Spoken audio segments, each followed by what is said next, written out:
Les quelques points qui restent, selon toi, ils doivent être pris ce week-end pour être tranquille. Ouais, idéalement, ce serait une très bonne chose. D'ici la fin de saison qui se termine le 10 mai, il nous reste 5 matchs, 5 batailles, avec un nombre de points bien déterminé qu'on va jouer à fond. Donc on ne peut pas employer le terme de finale demain, c'est pas une finale, c'est simplement un match parmi les 5 derniers matchs pour nous permettre d'avancer en espérant l'idée pour demain, avant de parler d'objectifs ou de quoi que ce soit, c'est simplement, encore une fois, avoir la capacité de réagir par rapport au match de la semaine dernière qu'on a perdu largement à Lorient. Justement, par rapport à ça, vous l'avez perdu largement sur un point du score, mais on peut estimer quand même que ce score, justement, il est sévère par rapport à la production de ton équipe. Je suis complètement raccord. L'idée sur le match de la semaine dernière, c'est on avait deux possibilités, deux plans de jeu. Le premier, c'était d'attendre très bas et de jouer vraiment de façon très défensive, où on avait l'ambition de pouvoir faire du jeu. On a fait du jeu, mais derrière, on s'est fait punir sur des transitions. Mais donc, j'ai ma responsabilité par rapport à l'élaboration du plan de jeu la semaine dernière. J'avais demandé aux joueurs qu'on soit en capacité d'attaquer, de créer des problèmes à cette équipe-là. Après, il faut être beaucoup plus juste dans le dernier geste, beaucoup plus juste dans les zones de déséquilibre. Sinon, on peut se faire punir comme on s'est fait punir la semaine dernière. Le fait que ton équipe est lâchée dans le dernier quart d'heure, ça n'a quand même pas trop dû te plaire? J'ai entendu ça comme quoi on avait lâché. J'ai regardé le match avec les commentaires justement de Bein en l'occurrence. On n'a pas lâché, quoi. Il y a trois jeunes joueurs qui sont rentrés, qui ont fait une entrée que j'estime intéressante. On obtient un penalty dans les dernières minutes, au moment où on est 4-0. Puis malheureusement, on manque le penalty. Puis à la dernière seconde, on en prend un. Mais j'ai pas trouvé que l'équipe avait lâché dans les 10-15 dernières minutes. J'ai trouvé ça un peu sévère. Mais bon, après, chacun a son avis par rapport à ça. Par rapport à votre position aujourd'hui de maintenu sans l'être mathématiquement, vous n'avez pas besoin de lutter contre un relâchement prématuré de l'équipe?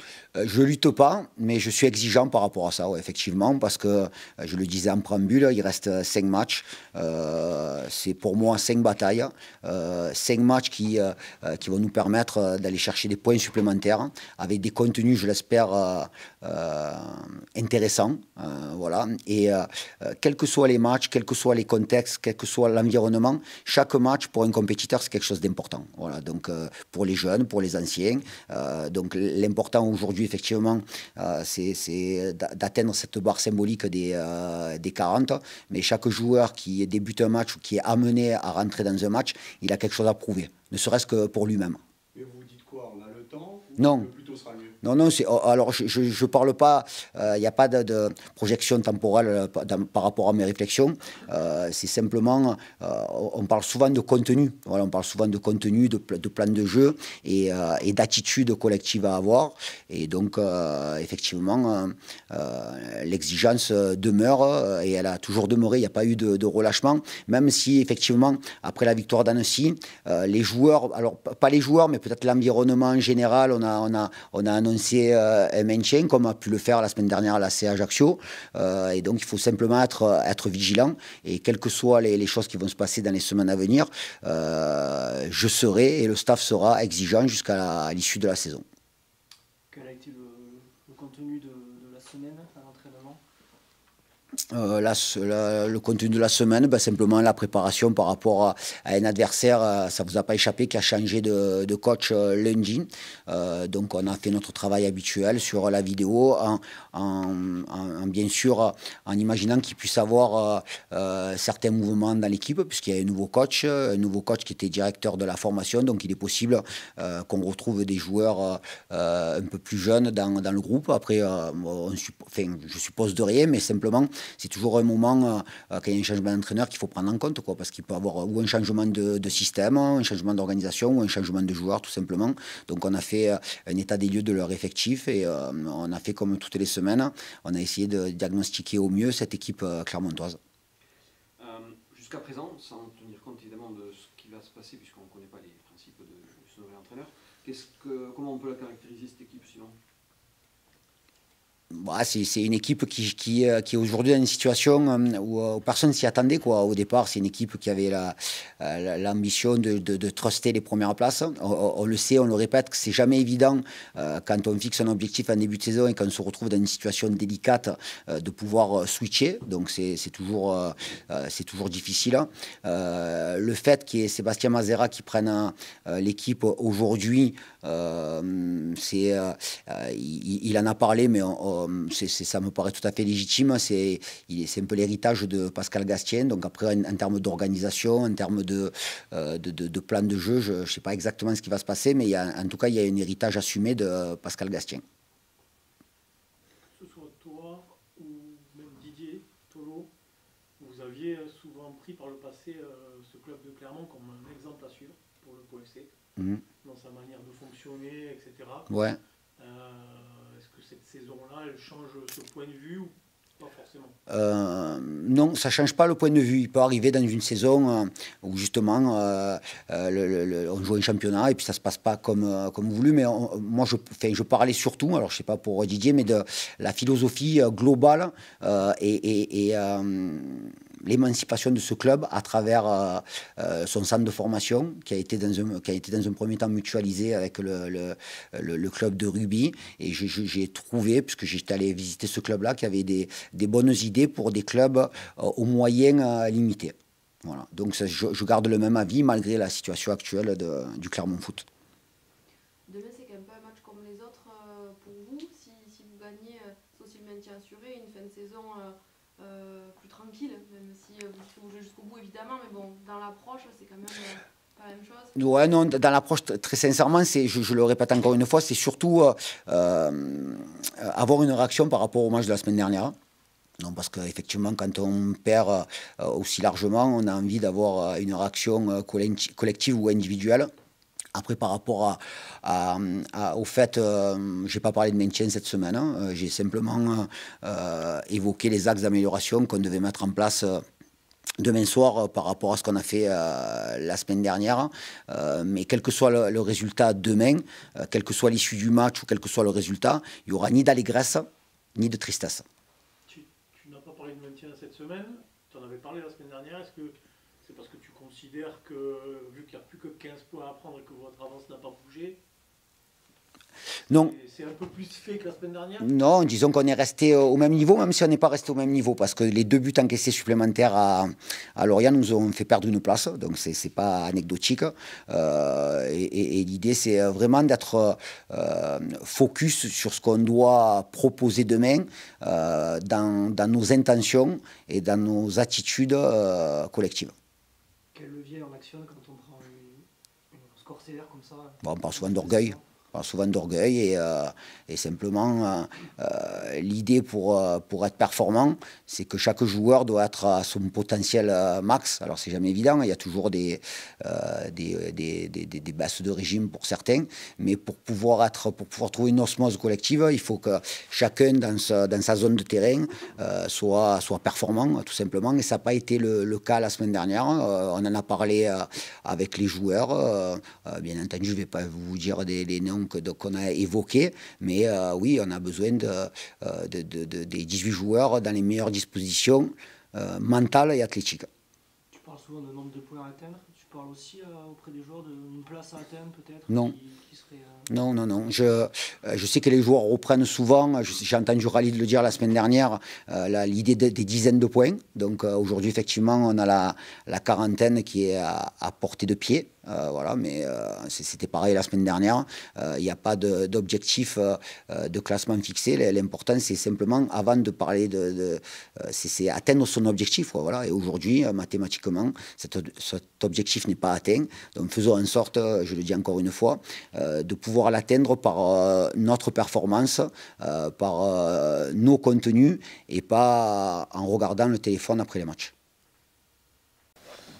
Bonjour, comment le groupe a réagi à cette défaite, cette lourde défaite chez le leader canadien? Comment ça s'est passé cette semaine? Ça s'est passé comme la première défaite qu'on avait pris 5-0. Ça fait mal à la tête, parce qu'on est compétiteur et que déteste perdre et surtout de ce genre de résultats. Mais le coach a eu, je pense, pour une fois, la bonne réaction après le match, de nous avoir parlé directement. Et ensuite, dès lundi, on s'est remis au travail avec la concentration nécessaire pour être performant demain face à Clermont et aussi se rendre compte qu'il y a un gros travail à faire pour pouvoir rivaliser aussi face aux équipes du haut de tableau. Il vous a dit quoi, Nicolas ? Il nous a dit qu'il ne fallait pas relâcher le travail, que voilà, le prochain match allait être du coup très décisif, que ça faisait très mal à la tête d'en prendre 5. Mais que félicitations à Lorient, mais que nous aussi, on devait se remettre aussi en question pour pouvoir aller gagner face à Clermont. Même si le score il est sévère par rapport à ce que vous avez proposé, on l'a dit avec le coach, je dois faire d'accord. Mais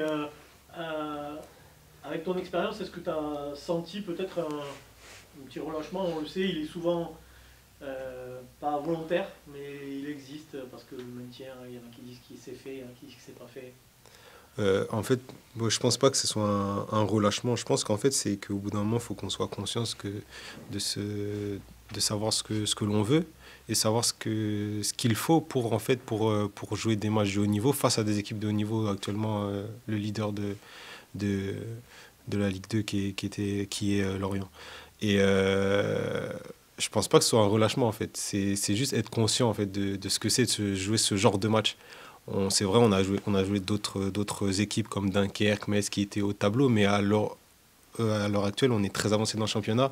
Lorient a montré tout au long de la saison, ils montrent clairement qu'ils sont certainement très au-dessus de toutes les équipes. Et en fait, c'est surtout ça, on n'a pas su montrer ce qu'il fallait pour pouvoir en fait rivaliser face à ce genre d'équipe. En fait, c'est juste ça, c'est pas forcément un relâchement, c'est mettre les ingrédients de matchs de haut niveau, voire très haut niveau face à des joueurs de très haute qualité en fait. Ça te déçoit ça un peu? Ouais, ça me déçoit parce que voilà, on travaille toute une saison. Moi, en tant que compétiteur, déjà, en prendre 5, ça me fait mal, mais ça me déçoit parce qu'au final, on se pose la question, est-ce que du coup, nous les joueurs, on fait ce qu'il faut en fait?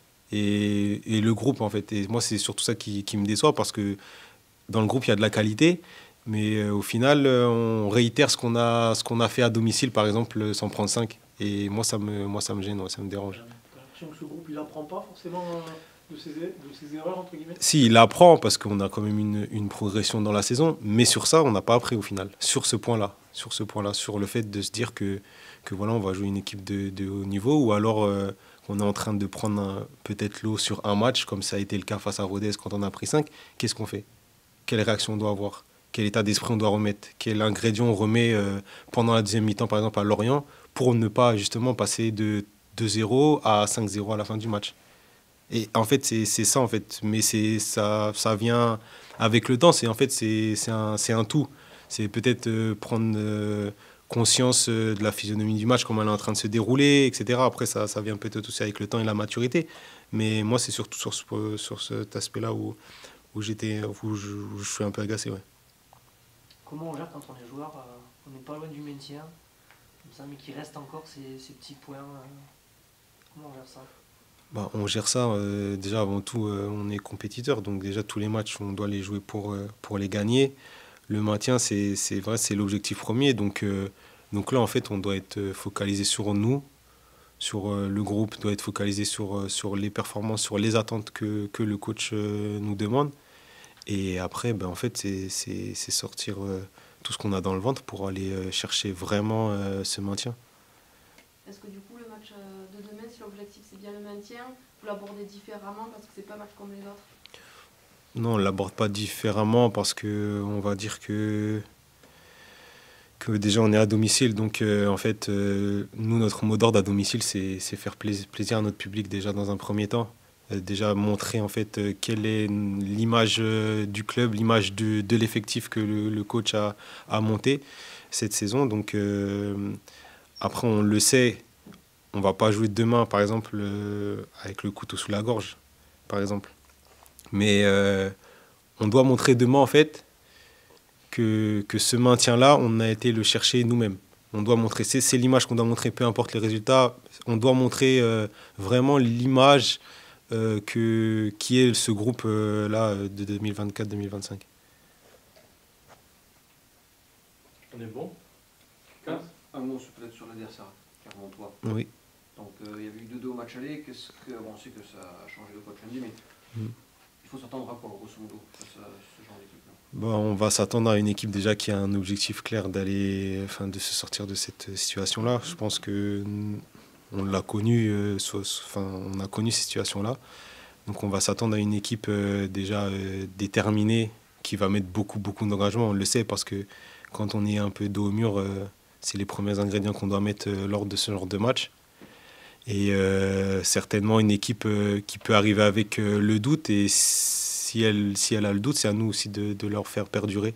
C'est-à-dire que nous aussi, on va devoir répondre présent. Et je pense qu'on a plus besoin de s'occuper de nous que de Clermont, avec tout le respect que j'ai pour les joueurs et le club de Clermont.